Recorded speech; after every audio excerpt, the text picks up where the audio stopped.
क्या हमने कभी गौर किया है इस बात पर कि शादियां आजकल कामयाब क्यों नहीं हो रही? चाहे लव मैरिज हो, अरेंज मैरिज हो, कुछ भी हो, कामयाब नहीं हो रही। एक इंसान अपनी शादी में करोड़ तक खर्च कर रहा है। 10-20 लाख शादी में तो पता ही नहीं चल रहे हैं आजकल। 50 लाख से कोई शादी कम में नहीं पड़ रही है। उसमें हमें सब दिखाना होता है, पूरा दिखावा करना होता है।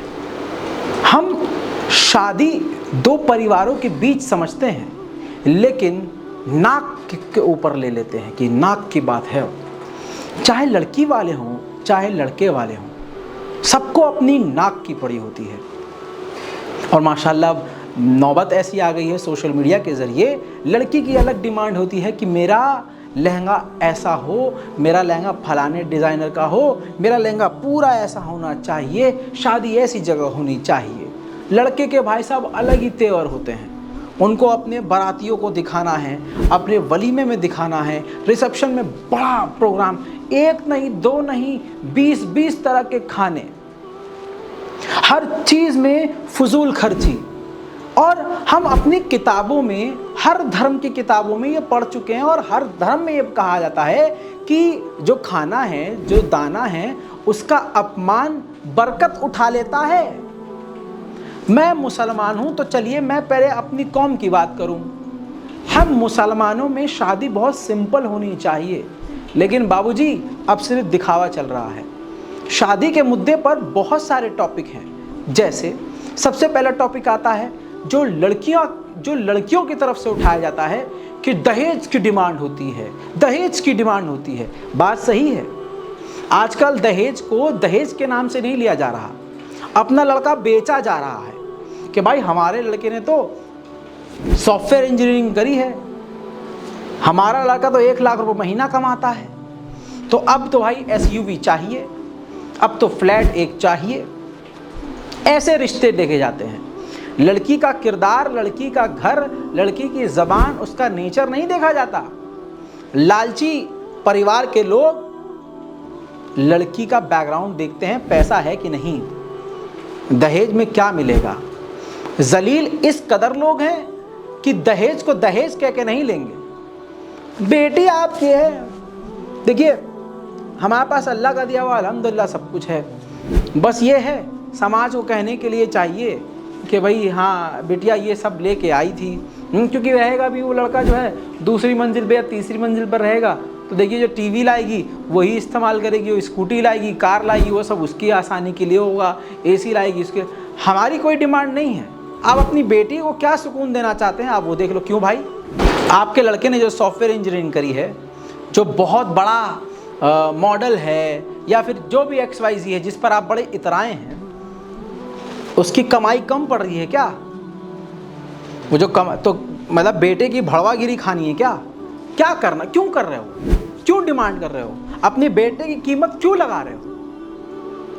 अरे जब आपने पढ़ाया लिखाया तो इस दिन के लिए कि उसको बेचोगे? हमने बचपन से जो उसको खिलाया पिलाया लगाया पढ़ाया लिखाया, उसका पैसा वसूल लोगे किसी गरीब बाप की बेटी से? चलो गरीब बाप नहीं है, अमीर बाप है वो, तो नोचना जरूरी है। क्योंकि लड़की का बाप चाहे कितना भी गरीब हो, वो अपनी औकात के हिसाब से देता ही है। लेकिन नहीं भाई साहब, लालच खत्म ही नहीं हो रही लोगों की। अब भाई लड़कियां बड़ी खुश होंगी, और लजा भाई आपने हमारे मन की बात कर दी। और तुम और लड़की वाले, लड़की के अब्बा सरकारी नौकरी देखते हैं भाई साहब। लौंडा सरकारी नौकरी वाला हो तो इज्जत है, चाहे लपरझंटस हो, पूरा चुसा हुआ आम हो, माचिस की तिल्ली हो, या फूला हुआ सांड हो, चाहे मिर्गी के दौरे पड़ते हो, चाहे 1 नंबर का अय्याश आवारा हो, शराबी कबाबी हो, सरकारी नौकरी है, लड़की का बाप हर चीज एक्सेप्ट कर लेगा। क्यों कॉम्प्रोमाइज कर लेगा? अरे सरकारी नौकरी है।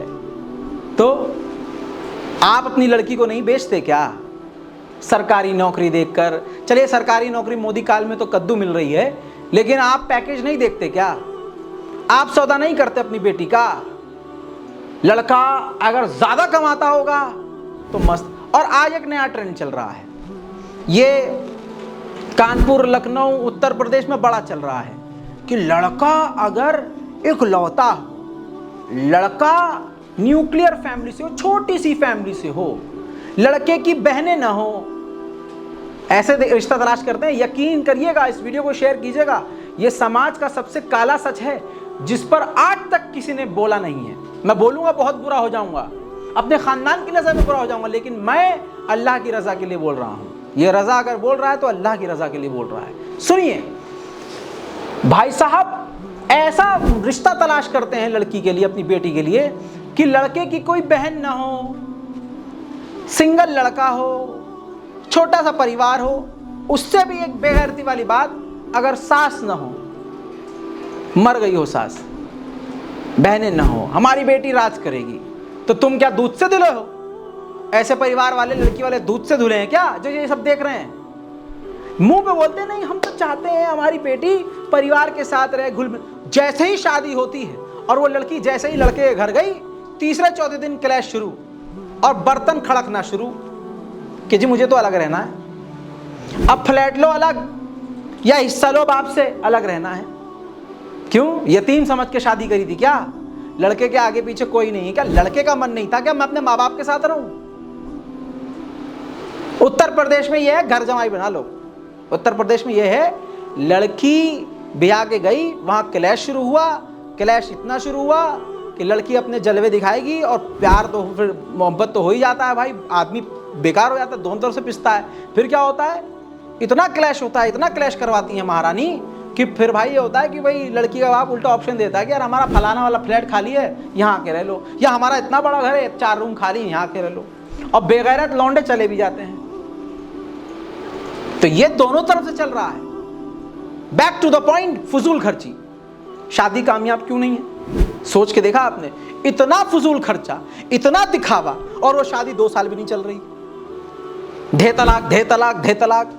पहले कहा जाता था कि लड़की की शादी हो और अगर पति पत्नी में क्लैश चल रहा हो, बच्चा बच्चा हो जाए, तो उसके बाद सब बच्चे के मुंह देखकर लोग रह लेते हैं। कपल बच्चे के मुंह पर सोचते हैं कि चलो अब तो साथ रहना ही है, बच्चा रिश्ता बचा लेता है। आज बेगैरती लड़की और लड़कों दोनों में ये है कि बच्चा होने के बाद भी तलाक हो रहा है। और लड़कियों में माशाल्लाह बहुत ज्यादा चीजें आ रही हैं, बच्चा फेंक के जाती हैं दूसरी तरफ मायके।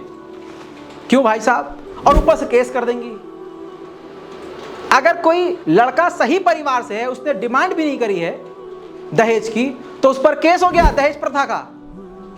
लड़के को दब के रहना है अब, डर के। अगर सीधा परिवार है ना, तो भाई लड़के वाले डर के रहेंगे ऐसे। क्यों? कि लड़की के हक में सारे कानून हैं। वो जाके कह दे कि पति हमारा जो है बदतमीजी करता है, हमको मारता पीटता है, सबूत देना नहीं कुछ उसे। तवज्जो चाहूंगा। इसी तरह से लड़की कह दे कि दहेज मांगते हैं, हमारे सास से जुल्म करते हैं, पूरा घर बंद, जेल में है। बात, ये बात हकीकत है, कोई नहीं बोलेगा। हिम्मत करके बोल रहा हूं, साथ दीजिएगा आप मेरा। इसके अलावा लड़के वाले और ऐसे लोग इज्जत से डरते हैं, अपनी इज्जत के लिए डरते हैं। लड़के वाले ऐसे रहते हैं भाई साहब,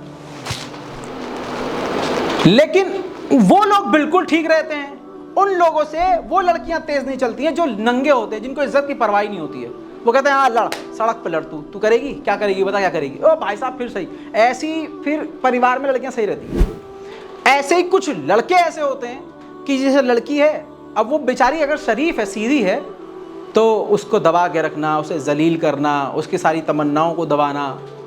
और वो बेचारी अपने बाप से नहीं कह सकती, बूढ़े बाप से। क्यों? क्योंकि अभी और बहनें हैं उसकी। तलाक लेके घर बैठ जाएगी तो और क्या होगा। हमारे यहाँ तलाक को बहुत बुरा माना जाता है, लेकिन कई अब ये चीज़ें ट्रेंड में आ चुकी हैं।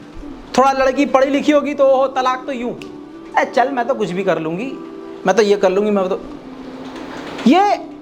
आप एक बात सोचिए, जब हम कोई काम करते हैं, अच्छा काम करने जाते हैं, हम दुआ पढ़ते हैं, हम गरीबों की मदद करते हैं, हम ज़कात देते हैं, तो क्या होता है, उस काम में बरकत होती है।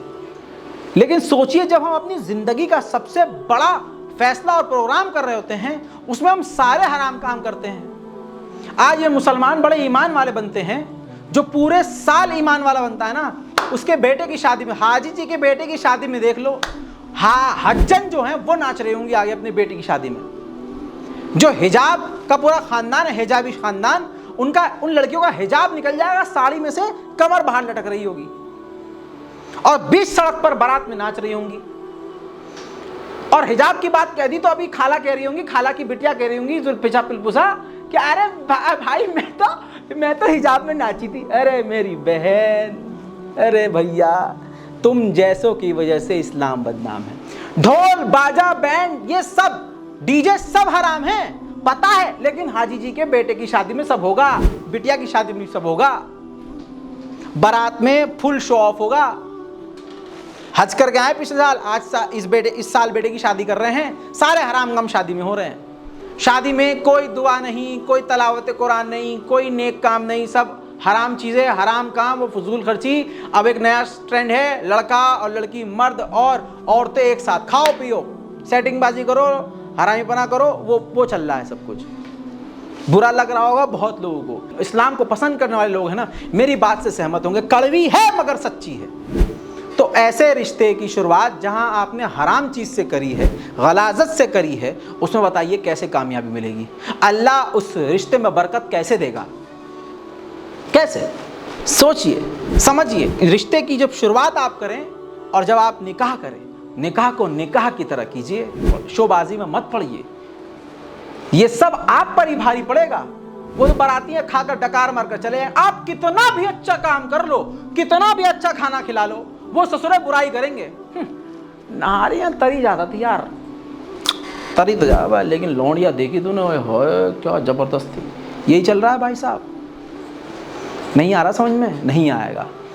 जितने लोगों की शादियां बर्बाद हो रही हैं, अपनी बारात, अपना निकाह याद कर लेना भैया, आप समझ में आ जाएगा आपको गलती कहाँ कर रहे हो। बहुत सारे ऐसे अहम मुद्दे हैं, मैंने छोटे पॉइंट सारे बता दिए आपको। आपकी इजाज़त और आप लोगों का हुक्म हुआ तो नीचे कमेंट बॉक्स खुला है, आप बताइए और कौन से इन मुद्दों में से किसी एक मुद्दे पर मुझे ज़्यादा एक्सप्लेन करना चाहिए, मैं आऊँगा आपके सामने। वस्सलाम।